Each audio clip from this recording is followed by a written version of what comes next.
Salut, c'est François. Aujourd'hui, on se retrouve pour Dakar d'antan et on va parler Range Rover 1983 et VSD.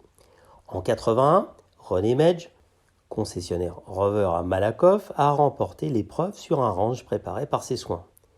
82 ayant été un vrai fiasco pour l'équipe, malgré une belle 7e place de Zaniroli et Lemoine, René décide de préparer 3 Range usines dans ses ateliers afin de renouer avec la victoire lors du Dakar 83. D'autant qu'il vient de remporter le championnat de France de voitures de production avec Rover.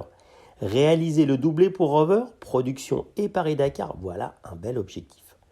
Pour ce faire, René se lance dans la conception et la réalisation de nouveaux protos. Tout sera monté et assemblé dans la concession Autorama 92. Mais la préparation mécanique sera confiée aux ateliers de Solilul, la maison mère British Leyland en Angleterre. Ainsi, ces Range seront équipés de moteurs V8 3,5 litres qui frôlent les 200 chevaux avec un couple de tracteurs 34 mètres kg. Il y aura 3 Range au départ, celui de René bien sûr, accompagné du journaliste Alain Gillot, un second en tout point identique confié à Patrick Zaniroli et Alain Cornu, et un dernier dédié à Gabro Gabet. Si la voiture de Gabro arbore les couleurs de 33 Export, les deux autres Range portent les arcs-en-ciel habituels du sponsor VSD, vendredi, samedi, dimanche, pour ceux qui ne savent pas ce que c'est. En effet, depuis 4 ans, Maurice Siegel, patron de VSD, le célèbre hebdomadaire, est partenaire de René Medge sur le Dakar.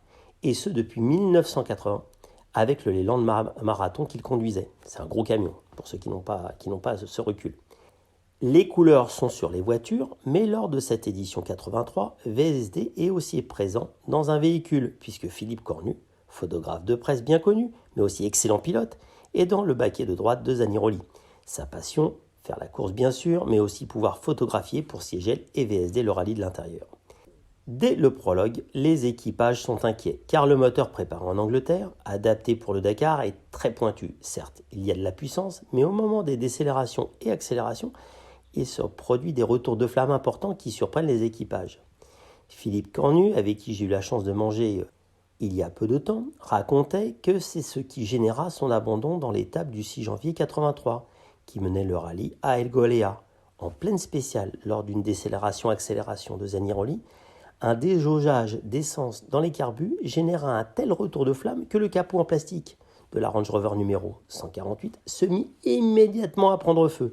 Le temps d'immobiliser la voiture, de sortir avec tout ce qu'ils ont pu prendre à droite et à gauche, et le Range était envolé en fumée, libérant des volutes noires jusqu'au ciel. Cornu a laissé dans l'histoire ses papiers, ses appareils photos, et se retrouve seul, avec Patrick Zaniroli, à contempler le désastre. Et puis il sent dans sa poche un tout petit appareil photo automatique qu'il avait emporté, réflexe professionnel. Un appareil qui permet de prendre une douzaine de photos, sans réglage, sans mise au point, le plus basique de ce que l'on peut faire en termes d'appareil photo. À défaut d'autre choix, il immortalise l'instant en prenant tous les clichés possibles sans vraiment savoir ce que va donner le résultat. Revenu à El Golea, il appelle Siegel à Paris pour lui expliquer que sa course est finie, qu'il n'y a plus de matériel photo et qu'il a seulement une dizaine de clichés dont il ne peut pas dire s'ils sont vraiment exploitables. Siegel l'invite à prendre le premier avion pour Paris et l'attend le plus vite possible au siège de VSD. À peine arrivé, Philippe Cornu confie le petit appareil photo au technicien du magazine et va déjeuner avec le patron dans le restaurant d'en face, en priant qu'il y ait quelque chose sur les photos. Au dessert, quelqu'un apporte les tirages à Siegel qui les examine les uns après les autres, puis qui, au bout d'un silence long, dira « Parfait, on va pouvoir exploiter ça. Ça fera un bien meilleur article que si tu étais arrivé dans les 10 premiers. » La semaine suivante, le Range Rover partant en fumée était en pleine page dans VSD, illustrant fort bien le slogan de l'époque du magazine, mais pas de celui-là, mais quand même, le poids des mots, le choc des photos. Et on remercie Philippe, je pense Cornu, pour cette anecdote. Et cet article est écrit par Jeff de Dakar d'antan.